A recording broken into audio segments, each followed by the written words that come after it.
Ang Los Angeles Lakers ay naghahanap ng malalaking pagbabago sa kanilang roster mga idol upang mapalakas ang kanilang tsansa sa playoffs ngayong season.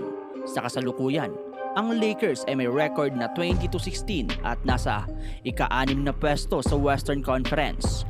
Bagaman may magandang performance mula sa kanilang mga bituin tulad ni LeBron James at Anthony Davis, ang pagkatalo nila sa isang depleted na Dallas Mavericks kamakailan lang na nagtapos sa 118-97 ay nagpapakita ng kahinaan sa kanilang lineup, partikular na sa aspeto ng rebounding.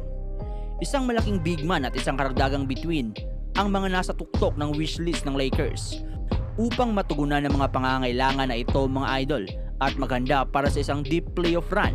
May isang trade proposal na maaari nilang ikonsidera. Ayon sa Sport Track Trade Machine, ito ang posibleng deal na magpapalakas sa Purple and Gold. Makukuha ng Lakers mga idol sa three-way team trade si Zach LaVine ng Chicago Bulls at si Walker Kessler ng Utah Jazz, habang ang makukuha naman ng Chicago Bulls ay si Rui Hachimura, Gabe Vincent, Jared Vanderbilt, Christian Wood, Patty Mills, 2030 first round draft pick swap mula sa Lakers at 2025 second round draft pick. Habang ang Jazz naman mga idol ay makukuha si Jalen Hood-Schifino, Cam Reddish at isang protected 2027 first round draft pick at 2029 second round draft pick mula sa Bulls.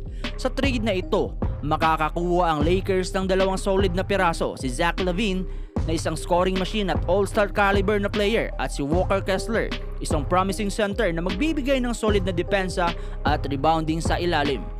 Si LaVine mga idol na kasalukuyang nag-a-average ng 23.1 points kada laro at may shooting efficiency na 51% mula sa field, ay ang klase ng bituin na kayang magbigay ng scoring support kay LBJ at Anthony Davis.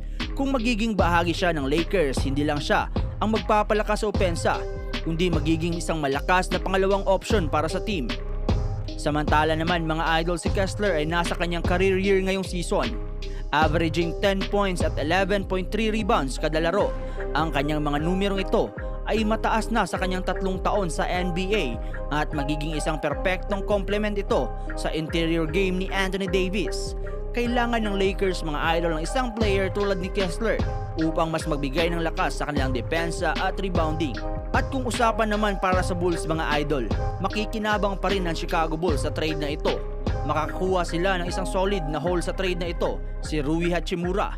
Bagamat may medyo down na season, ay may potensyal na magbigay ng scoring at rebounding sa Bulls. Si Jared Vanderbilt at Christian Wood ay magbibigay ng deep sa kanilang lineup at si Patty Mills ay magiging isang veteran presence sa locker room.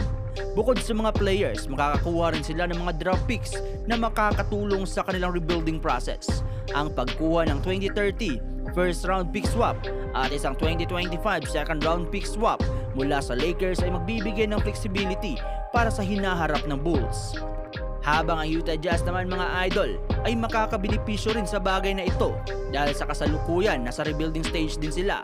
Ang trade na ito ay isang pagkakataon upang mag-ipon ng mga promising players at draft picks. Si Jalen Hood-Schifino at Cam Reddish ay ang mga batang manlalaro na may malaking potensyal at ang mga draft picks mula sa Bulls ay magbibigay sa kanila ng maraming option sa hinaharap.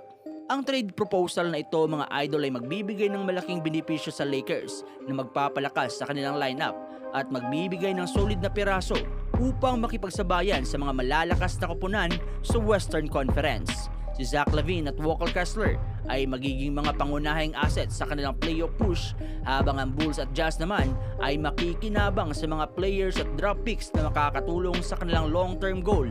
Kung mangyari man ito mga idol, magiging exciting ang season para sa Lakers fans na umaasang magbalik sa tuktok ng NBA Championship.